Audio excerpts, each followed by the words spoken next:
Welcome to B Shifter. I'm your host, John Vance. Today, Josh Blum, Jeffrey King, and myself will be joined by Frank Leeb. I'll give all of Frank's details coming up. He is a Deputy Assistant Chief at the Fire Department of New York. And I wanted to note that this episode was recorded on Friday, November 4th, 2022. The very next day, and he's making reference to his 24-hour tour coming up at the FDNY. On November 5th, that's the Saturday, the day after we recorded, he was the citywide tour commander during a heroic rope rescue on the 20th floor of a building in Manhattan. I'll include a link in the show notes to that so you can check that out if you haven't already seen it. It's one of those legendary rescues that everyone is talking about. Today's purpose is we want to talk about Frank and some of the other folks who are going to be at our health and safety workshop on January 12th and 13th at the Alan V. Brunacini Command Training Center in Phoenix, Arizona. If you're interested in attending, there are limited seats. I think we only have about 30 left right now. You can go to bshifter.com or call our office to sign up. So right now, let's get into this podcast with Assistant Deputy Chief Frank Leeb. Frank Leeb is Deputy Assistant Chief at the Fire Department of New York. He's been with the FDNY since 1992, and he's also been a firefighter on Long Island since 1983. He served on the advisory panel for UL's Coordinated Attack and Acquired Structures and is a principal on the NFPA 1710 committee. He's going to be a featured presenter at the Blue Card Health and Safety Workshop on January 12th and 13th at the Alan V. Brunacini Command Training Center in Phoenix. You can go to the show notes to sign up for that. He'll be discussing FDNY's cancer reduction efforts and work-life balance, which a lot of us need. So it's really good to have you here, Chief Leeb.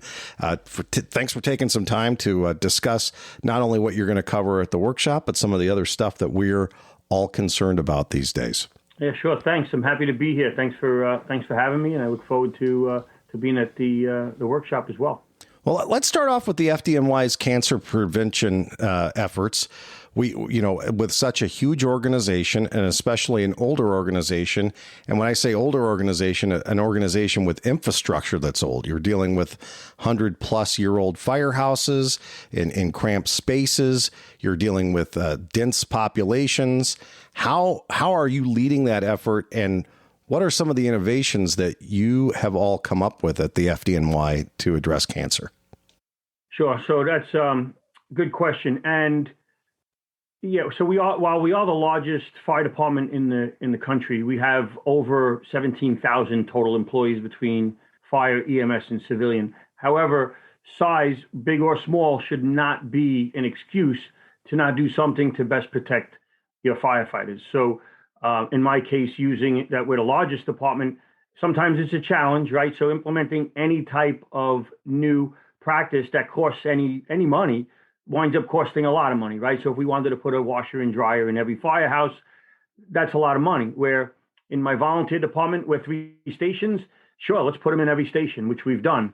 The other real important point, which you mentioned, which a lot of people overlook, is the infrastructure. So the New York City Fire Department, as FDNY, as we know it today, is 157 years old. But a lot of the firehouses predate that, in some cases to when they were volunteers or when it was the Brooklyn Fire Department. And we simply can't put a washer and dryer in every firehouse, in some cases, because of the cost just for renovations to be able to put it. There's not a lot of space. Some of these are very small firehouses. And so one of the things that we looked at was, okay, so what do we need to do? And we have a decon support unit that several years ago we changed it where they could you could put fireground contamination and you can send your gear out to them. So basically nowadays it's on an app. It used to be a fax. You can go on an app, put down that your gear is contaminated, and put it in a bag, double bag it, put it by the front of the apparatus door, and these firefighters will come. They'll pick it up. 48 hours later, it'll be cleaned. We have 2 sets of gear, so that matters. Also, every firehouse doesn't need to have a washer and dryer. If you want to get the biggest return on your investment, some firehouses don't go to as many fires as others or don't have contamination as much as others. So we could look at it from this point of view is just say, okay, we have this one centralized location. We're in the process of building a second decon support unit where there'll be washers and dryers at the fire academy, and we'll extend that as necessary.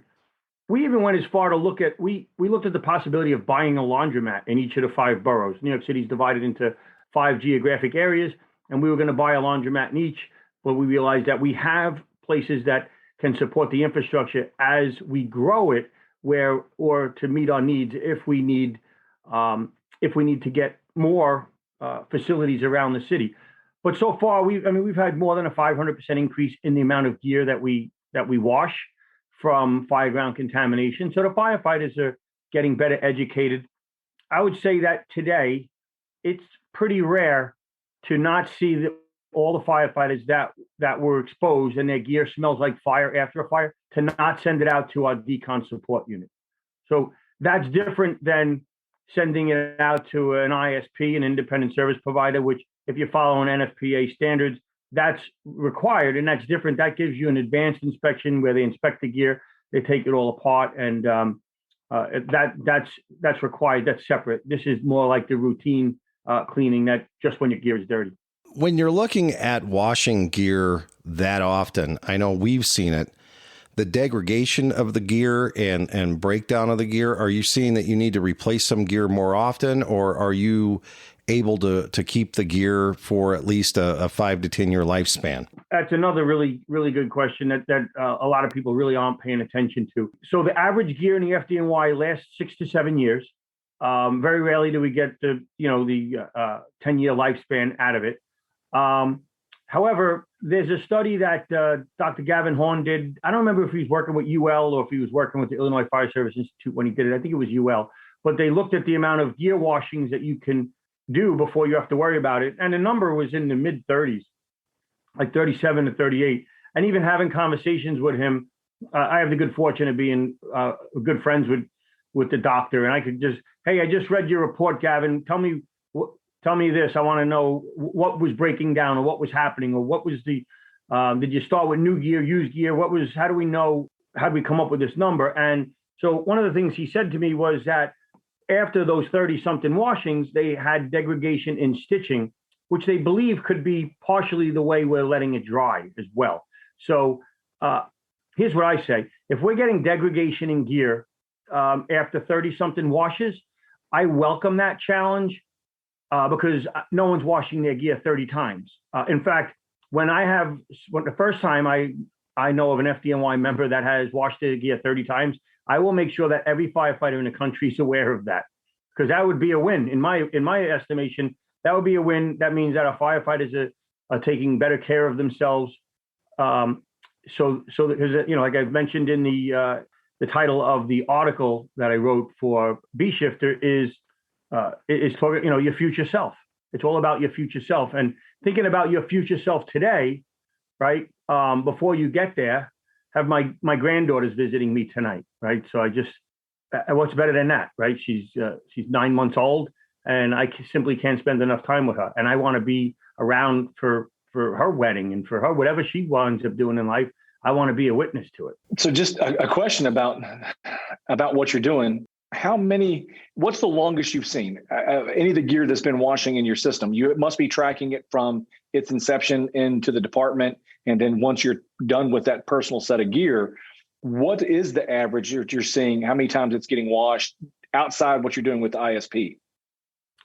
Yeah, so we are not seeing our members with a high number of washings yet, because the gear winds up going out of service before we hit those real high numbers. So that goes out every 6 months. One of our sets of gear goes out. So every set's getting washed at least once a year, just when it goes out to the ISP, and then the couple of times that they send it. So you think about a gear in a 5-year period, it goes out once a year, and then if the firefighter sends it out twice in that year, which would, that would 2 or 3 times, that's a lot. We're still under 20 washings. Here's what I'll say about my gear. In the FDNY, I've been the chair of our contamination reduction work group since 2017. I was a battalion chief at the time, in a pretty busy battalion, went to a lot of fires. and I sent my gear out after every fire that I went inside and was exposed, and my gear smelled like fire. And I tell firefighters now, I say, if your first due engine at a fire and you come out and you obviously your gear's contaminated and you don't send it out, you're a fool. There's no other way to put it. You're a fool, and you are taking time off of your life, whether it's hours, days, weeks, months, years. I don't know how much, but you can rest assured that you are taking time off your life. And the problem with that is it is truly the gift that keeps on giving. Every time you put that contaminated gear on, you're re-exposing yourself. You could be disciplined on the fire ground. You could wear your SCBA from the moment you get toward anywhere near the structure, wear it all through overhaul, which we don't do good enough, and then not send your gear out. You'll get a greater contamination after the fire than you did during the fire. And we just simply shouldn't allow that as leaders, and we shouldn't tolerate that as firefighters. And you should be you should be making sure that you're wearing clean gear, and that includes the hood, right? So in Phoenix, you don't really get cold weather. I get it, but well, and so I saw what happens when you get cold weather in Texas. But on the East Coast and in a lot of the colder climates, now we're in neck warmer season, so our firefighters will put their hoods around their neck, no matter what they go on. And I just hope they're wearing clean hoods, because one of the things we're seeing is an increase in thyroid cancer because we're wearing a dirty hood. I say predictable is preventable. You wear a dirty hood, your thyroid's here and here. You put contamination right on it. I mean, what do you expect? And you look at IOC, and they're a branch of the World Health Organization, and you look at what they did in June, right? They met in France, researchers and people from all over. They are like the authority when it comes to cancer. They changed the profession of firefighting to a group 1 carcinogen. So which of these doesn't belong? Diesel fuel, benzene, asbestos, firefighting. That's just crazy. If that is not a wake-up call to our profession and our jobs, right? They provide us SCBAs, they provide us equipment, they provide us the means to wash it. It's a two-way street. You got to make sure that you're maintaining it properly. And there is a degree of personal accountability. You're your own best advocate when you go to the doctor, and you should be your best own advocate when it comes to this, and making sure that you're cleaning, making sure that you're training, right? I mean, all these different things. We got to demand what's going to keep us alive and what's going to keep us healthy. I think it was in your article that you wrote for B Shifter, and you were talking about your future self and talking to you about how to protect yourself. One of the things that I liked is you mentioned that, hey, you're going to tell young firefighters all the contaminants that get on your gear, you need to leave as many of those at the scene as you possibly can. And that's going through that whole decon process to get that stuff out of your gear and then get that gear out for cleaning after that. So I think that's a huge message to pass on to younger firefighters. Yeah, and young firefighters are invincible, right? At least they feel they're invincible. But we're seeing cancers in younger firefighters, more aggressive cancers, more common. Cancer's not new in the fire service, but what is new is that people are younger and they're getting more aggressive cancers. But the good news is there are so many things that we can do to stem the tide, to better manage our risk. Because at the end of the day, everybody from the chief officer to the newest member, we are risk managers on the fire ground. And it's just managing your risk in the best way. If you think the building's going to fall down, I don't care if you're the newest firefighter to the chief, you're not going in that building, right? Because we're managing our risk. And that's really what this is. And I think about it, I just passed my 30th year in the FDNY. And boy, time flies. My younger self can't believe how fast time went. I didn't have somebody telling me these things. And there's a lot of reasons for that. There wasn't a lot of research. So it was thought of maybe, wear your mask, that was talked about, but not so much. And I worked in some busy firehouses, and I'll tell you what, I did some stupid stuff. I did some stupid stuff because I didn't know any better. And when I talk to young firefighters, I tell them, I wish I had somebody young in my career telling me these things, the simple steps that I could do to best protect myself. Because I worked in a squad company in our special operations. I'm a charter member of one of them. I wouldn't change that for the world. I had such a great time. I was there for 5.5 years. It was a magical time in my career. We went to fires almost every tour that we worked, because we had such a large area in the southern portion of Queens. But I would come into work, I'd put my bunker pants on, and I would leave them on all day. We'd go to a fire, I would come back, and I wouldn't take them off, wouldn't shower, want to be ready for the next run. I want to save 20 seconds that it took me to put on my bunker pants. And then if we went up to the rack, we were going to take a nap, I would put the bunker gear right next to it. We'd cook in it, we'd eat in it. I mean, it was just, I look back and I say, man, that's just so many stupid things. But, you don't know what you don't know. And I certainly know better today. And I tell all my firefighters, and, I don't go in as many fires. I still respond to fires. But as a chief officer in my position, I don't go in as often. But I think you really got to be considerate of getting to a retirement age, right? You didn't join this profession so that it can kill you or take you at a younger age. And several firefighters I talked to, they call it bonus fires, right? Where the years you add at the end of your career enable you to go on bonus fires. More fires that if you're around and you're healthy, you're able to do. I tell firefighters, do it. I used to say, do it for your wife or do it for your spouse. And I don't want to do nothing for, all right, fine. Do it for your children. Do it for whatever makes you happy. I love to travel. I love to teach. I love the fire service. Do it so you could do more of that. Whatever it is that you love, right? I love my family, my granddaughter, all those things. And the younger firefighter is someone that we really got to make sure that they're getting that message from day one. And that is critically important. Older firefighter, if you got some time on a job now, you know somebody that has cancer or you know someone who's died of cancer. So there's less having to convince those firefighters that, hey, just take care of yourself. We will do anything. We will literally do anything for the perfect stranger that we don't know at all, right? And go into a building. We will risk it all, but we won't necessarily look out for our own health and safety. I look at it. It's my job as a chief officer, as a training chief. That's certainly my job. It's a sworn responsibility to anybody. Once you put your hand up and said, I do, right? You no longer have a choice. Firefighters have a choice about protecting themselves, I guess, to a degree, but the officer could enforce that. You come in, hey, we're all sending our gear out. Why? Because it's all dirty. The firefighter's going to tell you no. I mean, he could try, but you're in the position of authority to be able to do that. There's a notion sometimes when we start talking about health and safety that equals not being aggressive. And I love your message with the bonus fires, because what you're saying is this is actually going to allow us to do more. What other message do you have for people when they come up with this, we signed up for this. We need to do this stuff. And I'll hear it about health and safety, even with decontamination, the shower within an hour, all that stuff. People poo-poo that a lot of times because they're saying it's not what we sign up for. What message would you have for those people? To me, it's simple.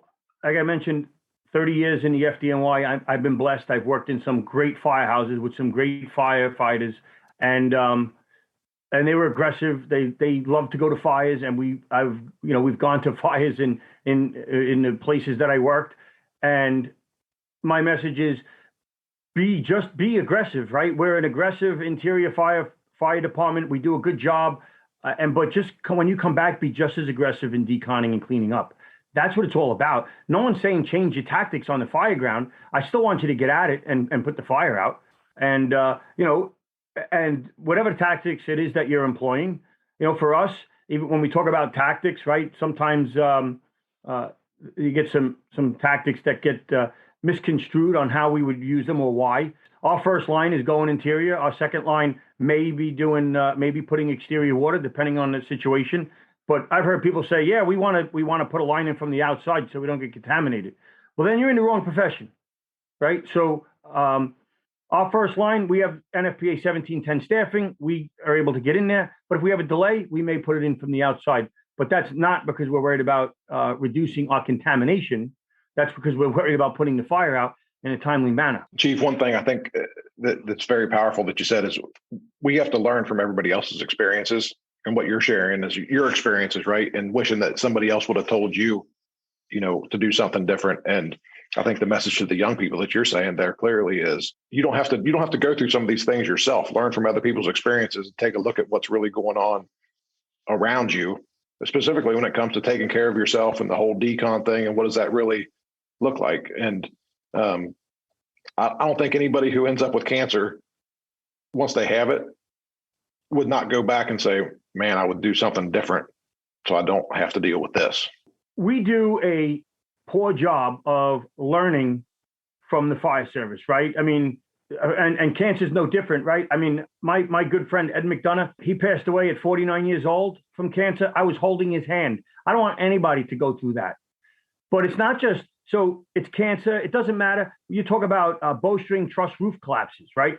We've lost firefighters to bowstring truss collapses starting in 1969 in Missouri. And then we have wall bombs, and we have Hackensack, and then we have Chicago. So we just continue to not learn. In fact, I'm in the process, I had a meeting earlier today. Actually, we're writing a book, Billy Goldfeder and myself, and it's 30 Fires You Must Know, and it's on lessons learned, because I don't need to learn the lesson by my firefighters losing their life when the lesson was learned somewhere else. And there's so many of those lessons learned.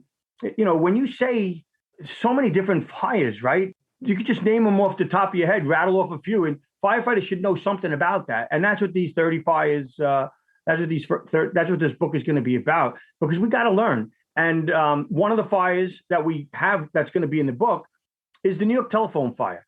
And officially, no firefighters died at that fire. But that was a precursor in the 1970s to what's burning today. The modern fire environment, today's fire environment, is drastically different. It's drastically different than it was in 1992 when I came on the job, but it is way different than it was in 1970s. Ventilation limited fire, bidirectional, unidirectional flow, ventilation, you know, all these different things, flow path, heat release rate. These are all terms that all firefighters are familiar with. We have adjusted our policies and procedures for fireground. Alternate strategies for wind-driven fires that the FDNY has. We have a fire dynamics training bulletin. It's incorporated into everything we do, right? In the fire service, we used to be told you don't put water on smoke. You don't put water on smoke in 2022. That's a fast way to the burn center. So we've evolved, but have our tactics and strategies evolved to incorporate best practices to reducing occupational illness? In some places, yes. In some cases, yes. But in far too many places, we simply haven't considered that. And we need to. Chief, you brought it up. So Billy Goldfeder is a good friend of mine. I worked with him for quite a while in Hamilton County and still connected really close to him. So that's just another example of somewhere we got to learn from, right?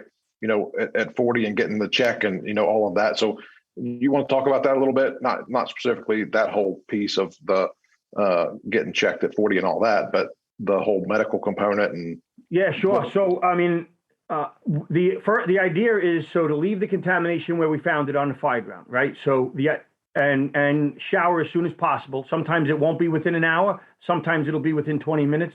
So as soon as we're able to, being realistic, right? Sometimes it's hard to get off the scene quick enough and shower within the hour.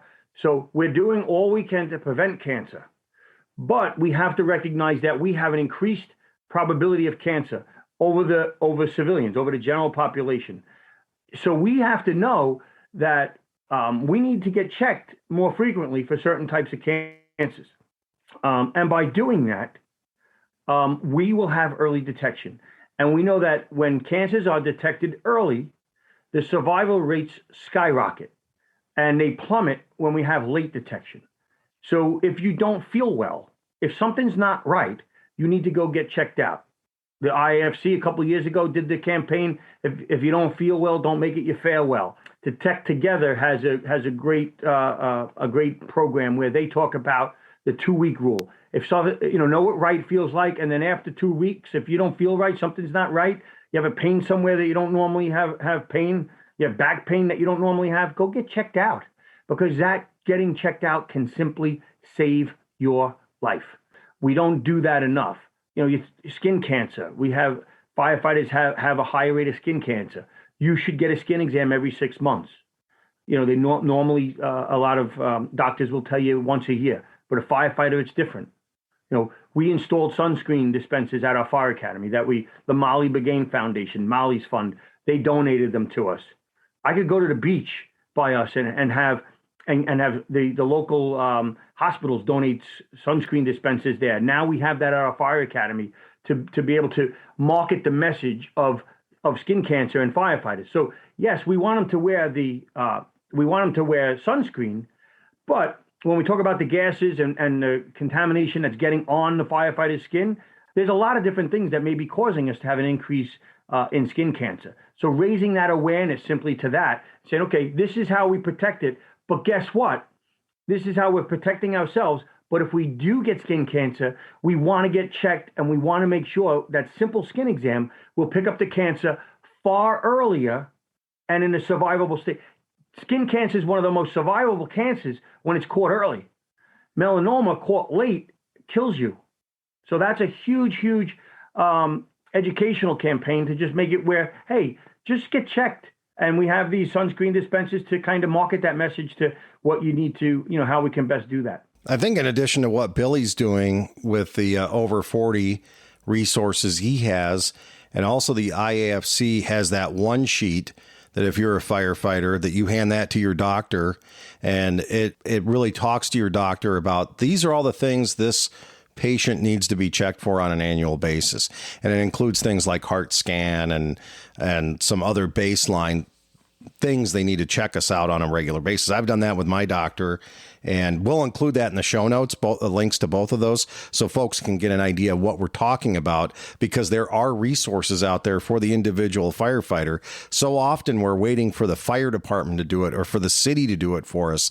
And I think, Chief Leeb, like you were saying, we need to do that for ourselves. We need to step up, and whether it's talking to our personal physician or trying to institute new things within the department, we have to be the ones to champion that if it's not going on, because nobody else is going to do that. We're the ones that are dealing with all those contaminants. So those are some great things to bring up. What other items are on the horizon right now as far as cancer prevention goes? What are the emerging issues that you're seeing with all of your work? So some of the stuff that we're looking into implementing or further investigating in New York City, we are looking into the possibility of having a mobile unit that can go to a firehouse after a fire. Those thoughts are in their infancy, but something along those lines. We're looking to add skin cancer screening into our annual medicals. I mean, our annual medicals, our Bureau of Health Services, we have our own, and they do a fantastic job. They've picked up well over 200 cancers, in the decade following 9/11 alone. So, I mean, the proof in the early detection is there. And, we test for multiple myeloma, the biomarkers for that, something very few are doing. What we put in the apparatus, making sure that the interior of the crew cab is easy to clean. Those type of things are important. And that's probably the bulk of the stuff that we're really doing now. We have documents going back to 1974 on some of the cancer reduction initiatives that we've done. We've had diesel exhaust capture systems since the 1990s. So you think about, we put out a book several years ago. Reduce Your Risk was our publication done through our the FDNY Foundation and FDNY Pro. An article in there, it was evolution, not revolution, right? So we've been doing a lot of things right, but we have to follow the research and the data and combine that with our experience. And we do that with everything, right? So almost every one of UL's fireground studies that they've done, we've evaluated it, we've combined it with our experience, and we've made changes based on that. We have made changes based on almost every UL study that UL has put out in the past several decades. And we do it in real time. We've already made changes based on their on one of their latest ones, the search study. The water mapping study was incorporated into our engines document. So we evaluate that and we implement, when necessary, changes or modifications to our procedures. The same thing has to happen when we talk about contamination reduction efforts. Follow the research and follow your experience. Our experience is that we're seeing cancers, right? And we're seeing ways that we can fix that we can greatly manage that risk. And we've coupled with a couple of research studies that are out there, and that's helping because we'll get our members in there. Our women firefighters are now part of a national firefighter cohort study. that's being done with the University of Arizona and Jeff Burgess. Kepper Jack out from Arizona is doing a lot of work with that as well. John Galata from Tucson Fire Department. I mean, those guys and girls are doing great work. And we've included our members because we are at just about 150 women firefighters, about half of San Francisco. But in the next couple of years, we're going to have more women firefighters in the FDNY than any other fire department. So we need to know all the data we can. How do we best protect all of our employees, all of our women firefighters, all of the demographics? We have to make sure that we're involved with the studies so we could best protect anybody who's working for the FDNY. If we've got just a second, I think it'd be valuable to share that information from that 2005 University of Cincinnati study that really talks about the statistics as it applies to firefighters. So when you look at that study, one of the things that came out of it is that for every 5-degree increase in your skin temperature, the absorption capacity of your skin goes up 400%. And Chief Leeb talked about it that, even during the overhaul process, our skin is hot and we're out there and we're just acting like sponges, taking these carcinogens in through our skin. And the cancer rates in the fire service that we're looking at, again, this is compared with everybody else, the layman out there. Testicular cancer in male firefighters, 102% greater chance than a non-firefighter. The non-Hodgkin's lymphoma, 51% greater chance. Skin cancer, the 39% greater chance. Brain cancer, 32%. Prostate, 28%. Stomach, 22%. And colon cancer, 21%. Now, that's all greater than that of the general population. So it is unfortunate that we are listed as a carcinogen, but it's clear that the work we're doing is exposing us to things that the normal population isn't getting exposed to. And we have a responsibility to ourselves and the people we serve to be there, to be healthy, to do the job. And that means taking care of ourselves by reducing that risk. Yeah. I mean, I couldn't have said it better myself. And that increase, right? So we're definitely increasing our body temperature, right? 5, maybe 10 degrees. And so that absorption factor. But then we'll walk around after the fire and still keep our gear on. Like, separate yourself from that gear. And when we look at it's the volatile organic compounds that are on our gear, they're off-gassing in the first 20 minutes or so. So get away from your gear. I get it often, right? So what do we do in the wintertime? It's 5 degrees out and, we're not going to do wet decon. No, I get that, right? So, but separate your gear. Put your gear in a separate compartment on the way back to the firehouse. Even if you didn't wash it, go back to the firehouse with your windows open. In the FDNY, very rarely are we more than 5 minutes away from the firehouse, 10 minutes. So just, if you're in there, because you're contaminated, right? But take the contaminated equipment and put it in another compartment if you can. And open the windows if you can't, right? Don't let the pursuit of perfection get in the way of doing something. Right. That's, we can't do that. So in New York City, we can't put a washer and dryer in every firehouse. So what? We'll just come up with another plan, but we're not going to just throw our hands up in the air. Right. You're at an auto extrication and you skin the door. You're cutting it. Do we quit? No, we continue until we get the door open and we rescue the people. We're not quitters.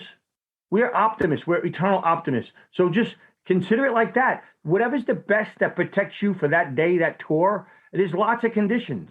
If it's pouring rain and it's freezing or it's snowing, I get it. We're not going to do snow is that white stuff that falls from the sky in these cold. I know you guys don't know that, but yeah. So it's that pursuit of excellence or perfection that sometimes hampers us. And so how do you eat an 800-pound elephant? One bite at a time, right? Yeah. So this is the same thing, right? Be better tomorrow than you were today. We're certainly better than we were yesterday. And you always want to be a better version of yourself. You should always want your organization to be a better version of itself. And you should be part of that. You should be part of that solution of moving your department forward. And I see departments where it happens organically in spite of leadership that may be poor. Firefighters do extraordinary things in their firehouse. They wash their own hoods. They adopt the Wash Your Hood Sunday. I've seen firehouses that buy their own washing machine just for their hoods. Whatever it is that they're doing, it's easy to blame leadership for not leading, and leadership should lead, right? That's what they're in that position for. But we have to and must be our own best advocate for our health and safety. Can't just say, I got cancer because they didn't tell me, whatever it is, right? It's 2022. There's enough information out there to know, right? Conferences like this, podcasts like this, articles like the one I wrote, articles like all the ones you have in your publication. They do a great job of educating firefighters on a multitude of risks and strategies and tactics to employ. Let's switch gears a little bit, talk about work-life balance. You're going to talk about that at the workshop in January. What are you seeing with firefighters and those in our profession, especially as we ascend with work-life balance? Well, as you ascend, it gets more and more difficult. So it's funny. I was talking to my son-in-law, right? Like I mentioned, he's over with my granddaughter, and he's like, "Are you going to talk about the lack of sleep that you're getting?" So that's all part of it, right? But I finished up. I worked a citywide tour yesterday, 24 hours. I'm picking up another one tomorrow. So with 24 hours off, not good work-life balance this week, but that's the way it goes in our profession sometimes, right? Sometimes you're away from home way more than you want to be or should be. Over time, right? We got to provide for your family, but we got to balance that, right? And make sure that we're taking care of the people you love at home and balancing that, right? And that is difficult, as you mentioned, as you go up, because phones and all the other devices, it makes you, it's hard to be off duty. You have to make sure you got to be getting as close to 8 hours of sleep as possible. You should try not to have nights where you get less than 6.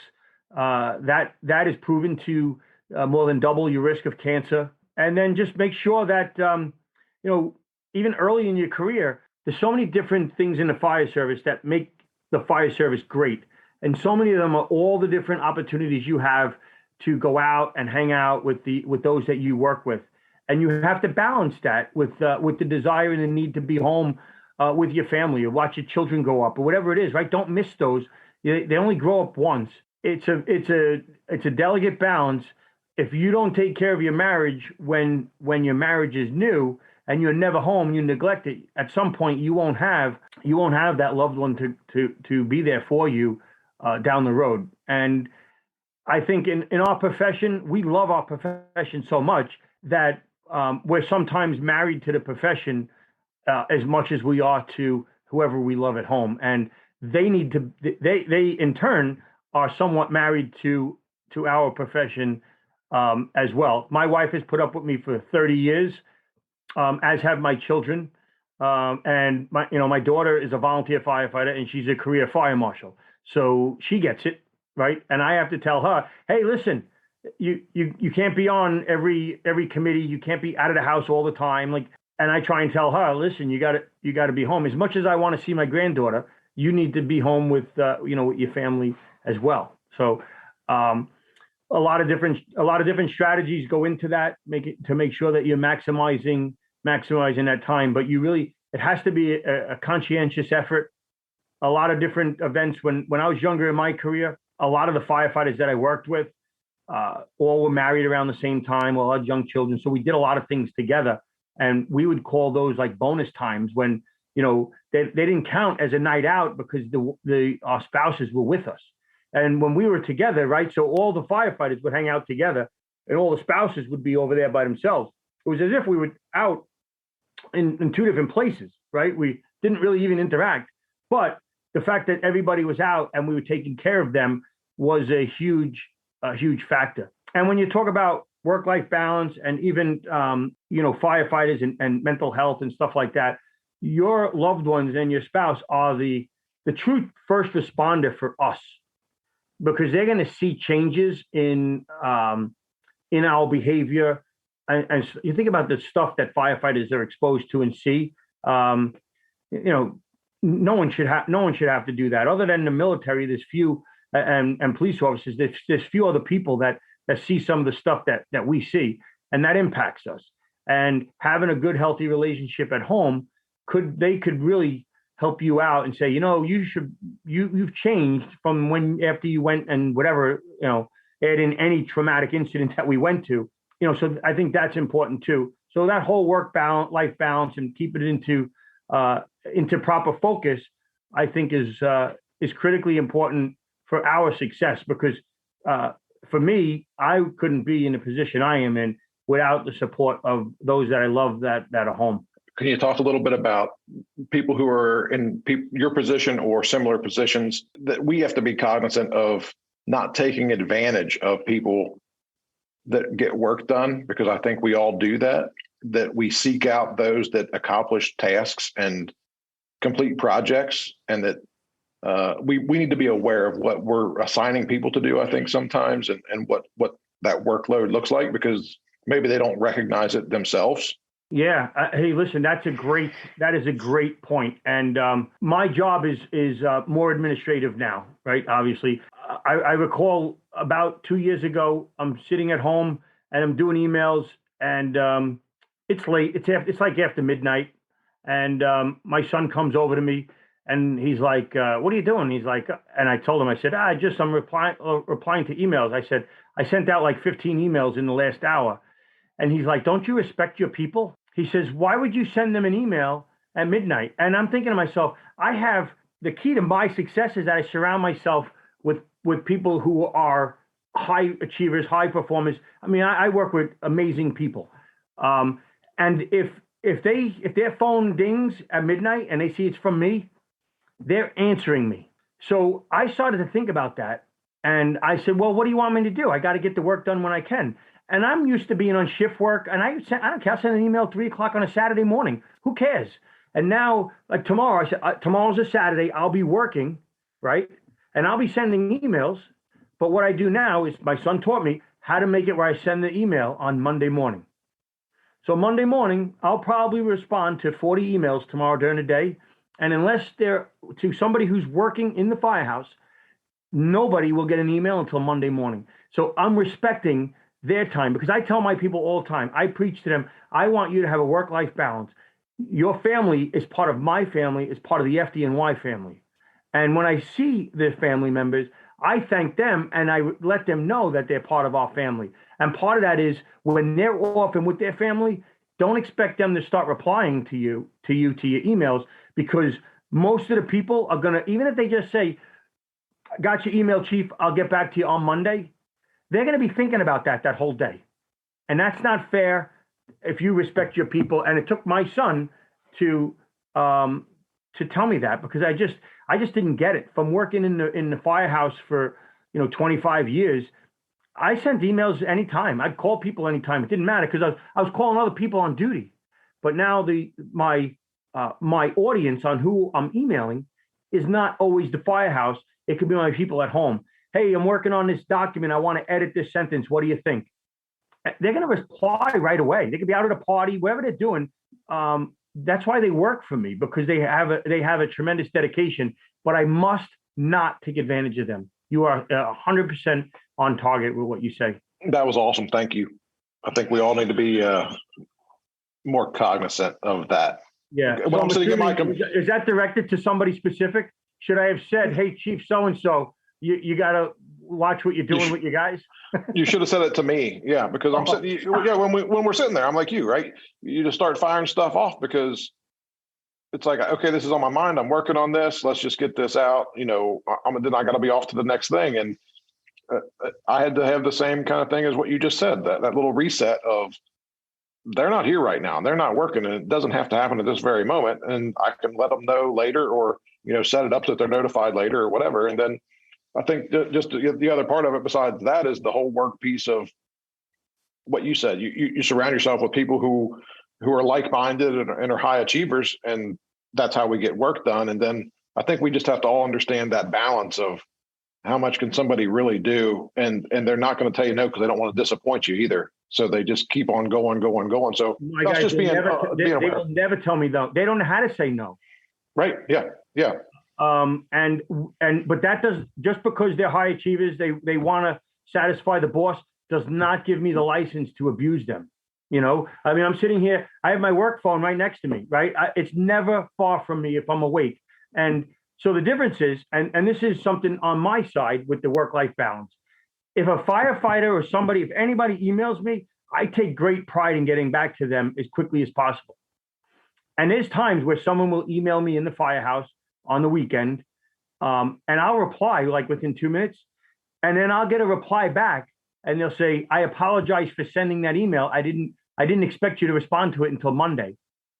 but I love my people, and I want to make sure that I'm there for them and I take care of them. And if they have something that they email me directly, I feel obligated to reply to them as soon as possible. But that's not helping my work-life balance, right? So I try and manage that better. I'm not perfect at that, by the way. So I will look at the email. I get a reminder. So Outlook sends me this, how many days you've had quiet time or how many days you've worked out of your assigned work hours. And like it usually says, you've had 0 days of quiet time outside of your work hours. It's that you should consider putting the do not disturb on you. And I'm like, that means I wouldn't get notified when someone has a question that's working in the firehouse. Like, I owe them an answer. And sometimes I owe them a phone call right away. And then if we're talking tactics, the next, I'm on the phone for an hour. So it becomes a whole slippery slope. But we don't get to these positions by accident. If you're a slug, you don't care. Like, you answer the email next week, whatever. But people in my organization, I know there's no one in a leadership position, a high leadership position, especially, that got here on accident. They're all high achievers. I could call or email or text any one of them right now, and they would answer the phone. But I would be abusing them. Is there anything you want to add about the workshop coming up? I'm excited to be there and see everybody, and I look forward to seeing my buddy Jeff. I haven't seen him in person in a while, so that's certainly an added bonus here for sure. But I'm excited. I appreciate the invite. I appreciate the invite to be on this show, to be able to write an article about it. And I think health and wellness workshops are critically important. They're more important than the average firefighter realizes. And kudos to you guys for running these. The truth is, and I think I can speak for the three of us here, we just picked up the baton. Chief Brunacini has been on the forefront of dealing with firefighter health and safety for what was the entirety of his career. I mean, he was the chairman of the 1500. They had their hazard zone conferences here in Phoenix where they would talk about health and fitness. And I think it's incumbent upon us to continue the work that he's done. And I think having this health and safety workshop in January is going to be a start in reconnecting the fire service to the message that he was. And that was, hey, firefighters, we do a risky job, but every day we need to go home happy, healthy, and safe. And having the wisdom and the voice of someone like you there, it's just going to add to the value of the program. So we're excited. And like you, can't wait to see you. I enjoy the conversations. It is always incredibly stimulating to be around you. And God bless you. And I hope you have a great time with your granddaughter tonight. Thank you. I appreciate that. So I got a comment on 1500 though for you, right? So not only was he the chair, but he's a founding member of 1500. Right. And so the original version of 1500, the health and safety standard for the NFPA, had seatbelts in it. And it also eliminated riding on the tailboard. There's a really good podcast, the NFPA podcast, that features him, that talks about it, where he was getting death threats and all this other stuff about it.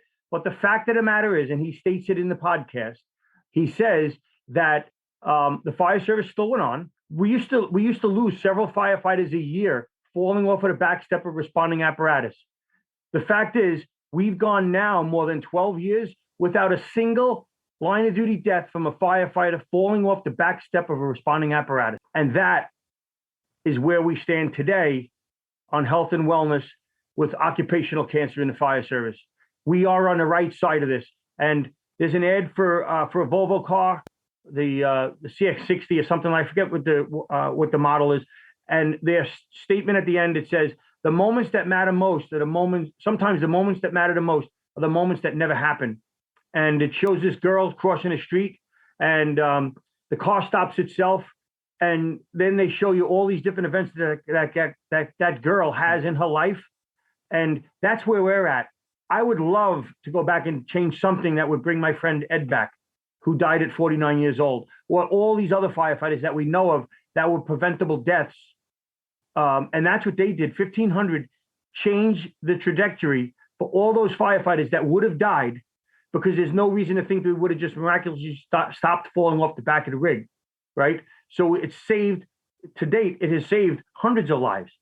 And that's what we're doing with this health and wellness when we're talking about occupational cancer and all these other topics. So I appreciate you bringing up 1500. And that wraps up this Bee Shifter. Thank you so much for listening this time around. We want to thank our special guest, Frank Leeb, for joining us. If you're interested in attending the health and safety workshop, you can go to that link in the show notes. Also, a lot of the other resources we talked about as far as the health screenings and also information on that rescue that I talked about at the beginning of the episode, it's all in the show notes as well. If you enjoyed today's episode, tell a friend.